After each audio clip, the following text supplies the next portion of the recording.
Hello and welcome to another episode of God-Sized Stories. I have Joe with me today. Joe, tell us about yourself. Well, I've been a Christian since 2003 when my dad almost died. And when you're faced with a parent dying, it really makes you reevaluate life choices. So I've been following the Lord since then. I live in the Chicagoland area. I like to say I live about 15 minutes straight west of Six Flags. There you go. And yeah, if you've been in the Chicagoland area, you know where Six Flags is. Go 10 minutes west. You'll probably run into me. And I actually work for a Christian radio broadcasting company out of Chicago. And I serve as their national music director. There you go. That's a very unique thing. Obviously, first of all, A, there's not a lot of radio stations in general. B, Christian radio stations. So that's a very unique position to be in. Give us a little background on that journey of how you've gotten to where you are now. So there are a ton of Christian radio stations around the nation. A lot of them may be owned by one specific company that you are aware of. And what happened was I wanted to work for them. I wanted to get in, and I found out not a lot of job opportunities in Christian radio specifically for what I was looking to do. Sure. Which was to be either on air or to run the station. And I got into radio in 2012 and very quickly learned that that's the case for Christian radio. They're all over the place, but it's difficult to find a steady full-time job that you can support a family on with it. And, we found out that there were places where it's like, all right, we'll love to have you on air, but just so you know, we're going to pay you $1,000 a month and you're going to have another full-time job. Or it's, hey, we give you $10,000 and you're expected to go out and raise the rest of your own support. That just, by the nature of my family makeup, that's not an option for us, or at least we sat down, we said, we don't think this is a wise option for us. And so we pursued other avenues. I ended up in country radio for a long time, which was fun. Fun at times and depressing at others, because you got a whole genre that is dedicated to that Friday night life that you pray about on Sunday morning. And so in 2020, of course, the pandemic hit. The company that I was working for downsized a bunch of people, and I was one of the cuts. So I spent that year working for the Postal Service. That was an interesting experience. I worked for Chick-fil-A for 2 weeks. And the reason I worked at Chick-fil-A for 2 weeks was because my first day, I found out that I was also getting this job at this radio company. Okay. So I went to the owner-operator and said, hey, it took them a little bit longer to get back to me than you did, but I'm going to go work over here now. I believe firmly in giving you a 2-week notice. You can tell me to go and get gone because I've only been here literally a day at this point. But I'm also willing to stay on for the 2 weeks running a register. And they're like, that's what you're going to do for the next 2 weeks because it is the pandemic and we are short-staffed. Oh, yeah. So the end of my 2 weeks was, I learned so much about Chick-fil-A. I had a greater appreciation for not just fast food workers, but also postal employees. Oh, man. They work. You don't understand how hard they work. They work. And so I started at this Christian radio company as a program director, which is a person responsible for a single station. I gave, that's the title, program director. Okay. I oversee 2 stations at this time when I got hired. So I was in charge of not just the station. It's kind of there's a lot that goes into it. Okay. So there's marketing of the station. There is acquiring music for the station. There's scheduling the music for the station. Scheduling and writing imaging, which is the stuff that plays in between the songs but it's not a commercial. Sure. Talking to the DJs about how did their shift go? What are some ways that we can improve? What's some different things we can try? I do that for 2 different stations. Okay. I was doing that for a while, and then I had my hand in enough of the music for this one station that actually feeds a bunch of the other radio stations in the network that I took on the role of national music director. So that means that I am now in charge of all of the music for this entire radio company. And it's an amazing challenge. It worked. It is perfect for someone like me. Oh, good. It's one of those, because I get to do, I've always been a background player. I did tech theater in high school. That was my speed. I love being in tech. And so I love being the guy behind the scenes, directing things and making sure things go well. And now I get to do that at the national level with music. And this is an expression of my ministry. Obviously, I work in Christian radio. It's pretty explicit what we're after. Like it's right. We're not like, hey, come to our pizza party. Oh, by the way, have you heard about Jesus? No, like, we're pretty clear up front with what we're doing. But it is an expression of my ministry in that when I sit down and do, like, one of my primary duties is I schedule a day of music. Okay. 24 hours, midnight to midnight, and I have a program that does the bulk of the work. It drops a bunch of the songs in that it knows, like, okay, like what's I'm trying to think of a really popular song right now. Rachel Lampa, Perfectly Love. Okay. But like that's going to date this podcast hardcore. But Rachel Lampa, Perfectly Love is currently in the top 10. My software knows, okay, this song needs to play more than, say, Michael W. Smith's Waymaker. You know, sure. Waymaker can play once every 24 hours, but I want Rachel Lampa more. But then I go through after the computer software's done its thing, and I what's called massage the log. I tinker with it. Okay, does this song flow into this song? Could we have maybe found a better song that works here? And for a 24-hour day, it can take me 90 minutes to go through a whole day. And I'm what would be considered above average speed when it comes to scheduling a day of music. And so would that then be all the stations that you oversee? Anyone who takes my music, which there are a handful, like that, it's a little bit more complicated. If we ever get like a longer time, I can explain how all of this works. Like, how does radio work? But the short answer is a bunch of radio stations take a part of my day. Okay. They'll get like a block. They get a block. Like, hey, I want like midnight to 5, or I want, 8 to 10 p.m. Like, but either way, all of those songs, I go through and intentionally, I'm like looking for flow. How does it sound? You don't want to go from David Crowder's In the House into Scars in Heaven from Big Daddy Weave. It's going to sound weird, and it's going to be a little jarring to the listener. And that's stuff that I get paid to think about and tinker with. Yeah. So, and like people are like, really? You put a lot of thought? Yes, because it is my ministry. Yeah. I am, by way of doing this, when I'm going through it, I am trying to communicate to the listener through music, a mood, an energy, and an underlying message of what Christ has done and how God is working in their lives. Sometimes it is a praise and worship song where it's like hands raised, we worship you. And other times it's like, Lord, I don't know what to do. I'm lost. Help me. And I'm navigating that flow back and forth through 24 hours a day. Yeah, there you 365 days a year. So that's like one major thing in your day-to-day. What other day-to-day tasks are there? A surprising amount of time is taken up actually picking music. I have a team of people that we meet regularly, and we decide what songs should be part of the network. What songs should we be playing? Okay. Because as much as we would love for any local worship band to submit an album, we are looking for the greatest impact. And I understand that in Christian ministry, and this is where a healthy tension exists. I've got to find that balance between what do people want to hear and what should people hear? Yeah. Because without getting into specifics, the company that I'm at has a couple of artists we just won't play. Because we do not jive theologically with them. And that's totally fine. But then we get emails, why aren't you playing this artist? And then, or it's like, hey, my local worship band wants to submit. Cool. Phil Wickham's got a really powerful song out right now. So I got to pick those between those two. And we do it as a committee. And what's nice is because this is a nationwide network, I have people on this team from all over the country. So it's not just Chicago sound. Right. Well, and that's the thing, too. I feel like if you're looking nationwide, like the sound in California is going to be very different than the sound in Chicago. Texas and Florida and New York, it all sounds very different. And so my job is with this team to pick what we feel, and it's a consensus. A lot of times, even though I am the chair of this committee and it is ultimately my responsibility, I'm not the loudest voice. And it was intentionally done that way because I didn't want to be I don't like it, so we're not playing it. I've lost as many battles as I've won when it comes to this. So do you do any, so it's like, this is a lot of background stuff. Do you do any like on-air time yourself? Yeah. When you get on the air, you start interning somewhere. And usually you're doing whatever they need you to do. And then maybe in exchange, they'll be like, hey, kid, you could be on the air from, 10 p.m. to midnight on Sundays when absolutely nobody's listening.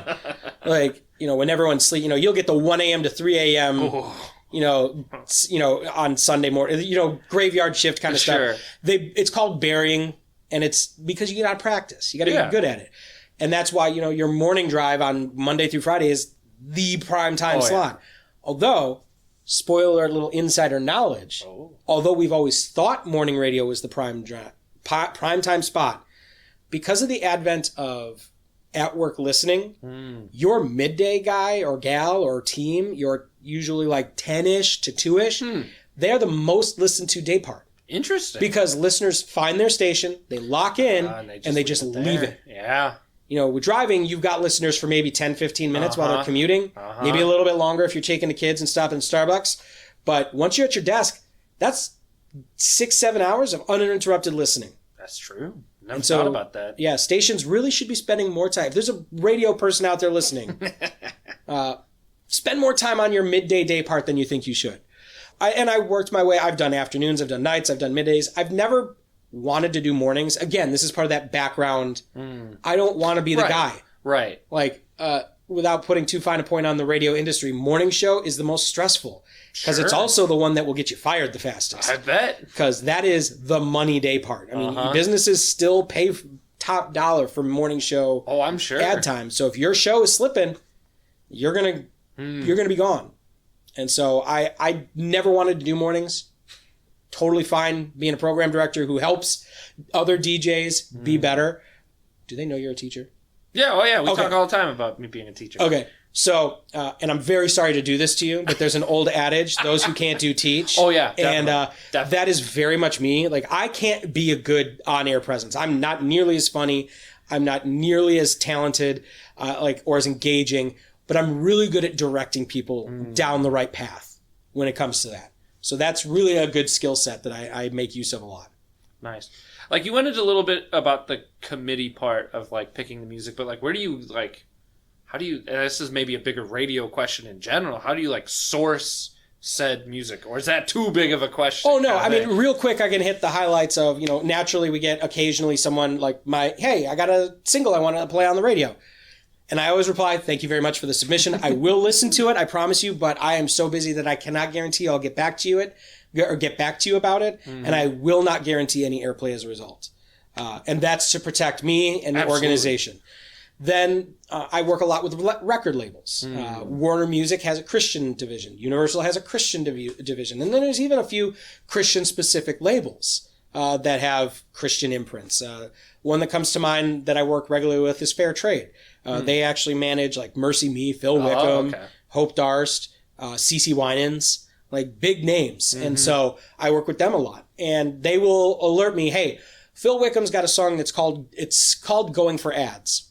Now, there's a process here. Normally, they've already released the song to streaming. It's already available for the general public. Consumers can go get it when they get the album. You can find it on all of your streaming platforms. Please don't abandon your local radio. But then it says, like, going for ads this date. That's the point where we can jump on board and start playing it. And it's because they're timing things with singles. Okay. Like Could we go early? It's happened. I know in country radio, when Luke Combs broke, if the name sounds... Luke Combs broke. Hurricane was his first one. And then the next one was When It Rains, It Pours. So, but people couldn't wait for When It Rains, It Pours. Hurricane was still number one. It was still number one. People were like, I want to hear When It Rains, It Pours. And radio, country radio, in a rare moment, jumped ship and went to When It Rains, It Pours. And the label was mad. No. They were not happy about it. They were happy about it, right. But they were not happy. But they'd rather stretch it out. And there's a system, and there's a timing thing to all of this. Country radio, I love you, but sometimes they are a little bit more... wild card. Scheduled. Oh, okay. Sometimes it's like, okay... interesting. Artist A is going to release a song in January. It's going to hit number one by March, and then Artist B from a different label, you can take the April one, the April number one spot. Yeah. Wow. It's a little bit more like that. It's not perfect like that. It's not hardcore scheduled, but a little bit more machine. Sure. Christian radio was hilarious. So for reference, Luke Combs or any country artist, you're looking at maybe a 10-week window, 10 to 16 weeks from new song to number one. Christian radio, Phil Wickham released Hymn of Heaven, I want to say in May or June of last year. It hit number one in like November. Like, Christian radio moves a lot slower, which I appreciate. Yeah. We're a little bit more thoughtful about our music. Sure. Oh, wow. But yeah, so labels, and then also it's a healthy amount of, again, please don't abandon your local radio, but right. I'm on Spotify and YouTube and Tidal and all of those. Mm-hmm. So you talked about a little bit of, like, obviously you are a ministry, first and foremost. People know why you're there. You're there for God. It's like, I love to say on the podcast even all the time, everything is ministry. Teachers are ministries. Bakers are ministers. We are given work to do as unto the Lord. And exactly. This is no different. Yours is a little more obvious, Yeah. but this question is sometimes harder for people to answer because they are a baker, they are a teacher, yada, yada. Where do you see God at work? Like, you have the obvious one you said, like, you're providing music for people to worship. How in other ways, maybe in the day-to-day, maybe in the office, do you see God at work?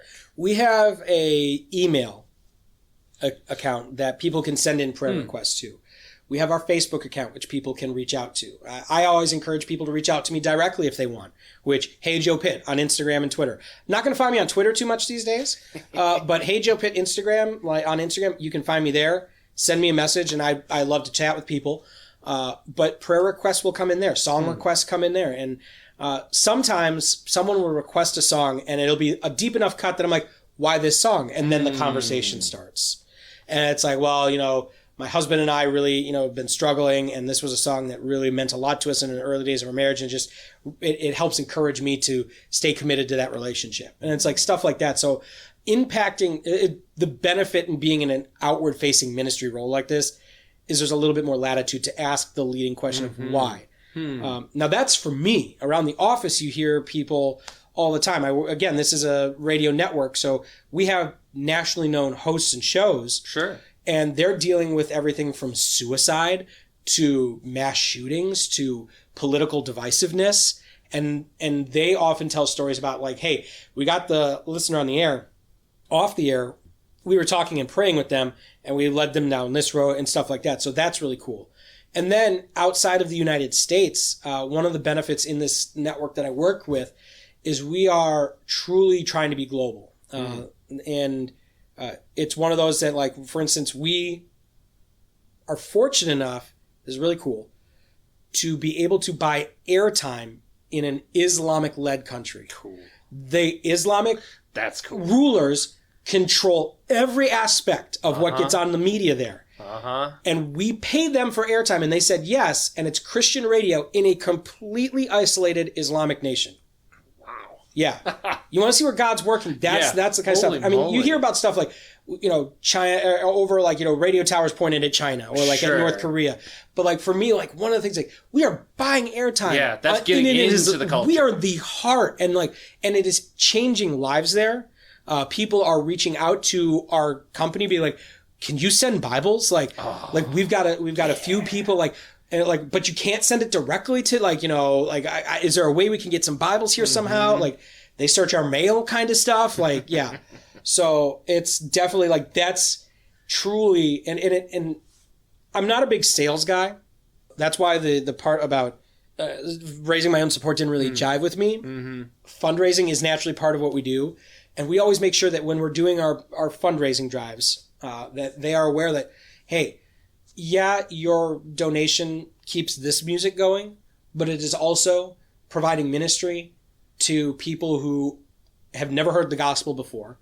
It's going to help train missionaries to fly into remote places who will then set up shop and become, you know, pilot ministries.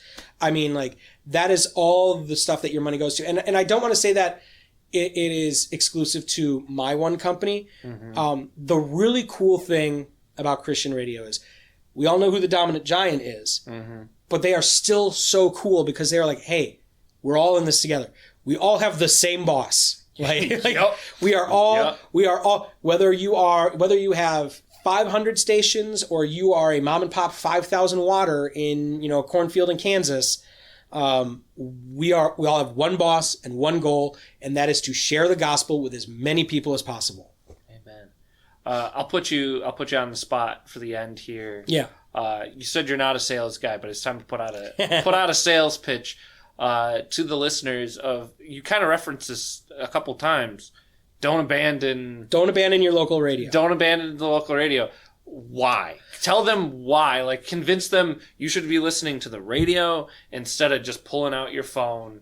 There's a good reason, and it's because... There are a couple of reasons. First of all, let's talk specifically just radio. Mm-hmm. There is a DJ in your local radio station. And especially if you know it's a local radio... I mean, if you're listening to Ryan Seacrest and you're in Topeka, Kansas, you know Ryan Seacrest isn't in Topeka, Kansas.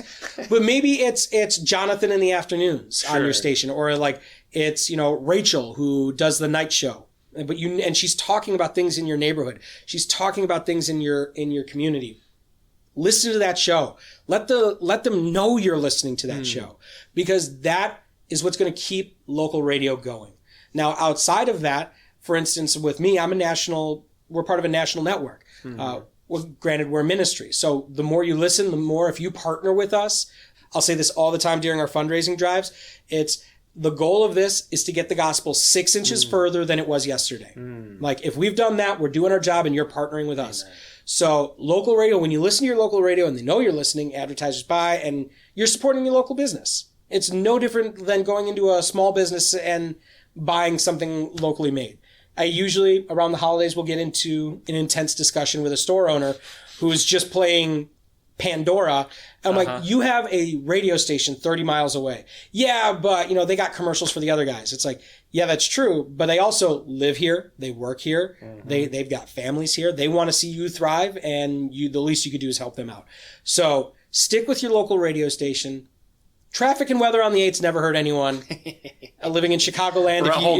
Yeah, if you live in Chicago, you know the phrase traffic and weather on the 8's never hurt anyone. And even though you've got your GPS running and you only care about your route, it's nice to know what's happening around you traffic-wise. Yeah, it gives you opportunities to pray. Yeah. Well, Joe, thank you so much for all you do. It's a joy. We go to the same church, for listeners that don't know. And it's joy to see you around on Sunday mornings, to serve with you in some places like coffee, and to see you serve in other places. And your zeal for God is obvious. And so then to know that you take that to the radio, that can impact nationwide, as you said, or actually not even that. You're talking global now. I get emails from New Zealand, the Netherlands. I've gotten one from South Africa. Amen. Yeah. So thank you for taking that zeal to all you do, because you really do. It's interesting to me. Earlier you said, when we talk about the DJ stuff, that you're not, the captivating, blah, blah, blah.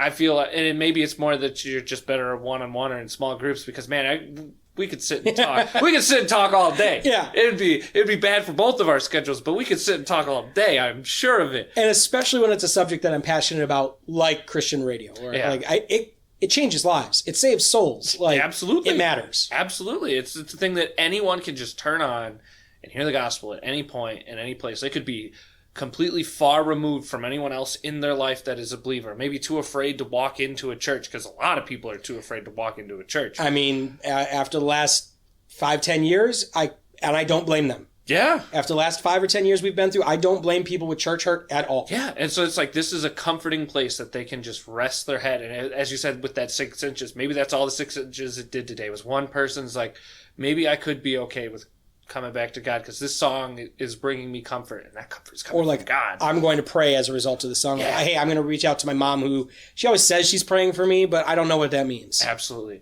So thank you, Joe, for all that. Thank you for spending this time with me and the audience. And audience, as Joe said, listen to your radio. There's so many great things out there. There's so many great people out there working so hard and it's people like Joe that are praying over the songs that you are hearing. Yeah, sometimes it's good to just listen to what we want, and it can be comforting. And it is comforting, but once in a while, the radio is still the number one discovery for new music. Exactly. And it's kind of similar, too, with your worship pastor on Sunday. If you do go to church, they're picking songs specifically for a reason, and they're praying for it, and they're just on their hands and knees wanting songs to reach. There's guys like Joe out there and gals like Joe out there that are doing that for the radio. Yeah. That want that song specifically for you. And we're not doing it, and honestly, I can say this, with country radio, I was doing it for myself. Sure. This is the first time I really had a job that I genuinely feel like I'm part of something bigger, and that what I do is not me, but God taking what little I can bring to the table and maximizing its impact. Well, Joe, thank you again for all of that. And audience, Thank you so much for listening. I couldn't do this without you. Goodbye.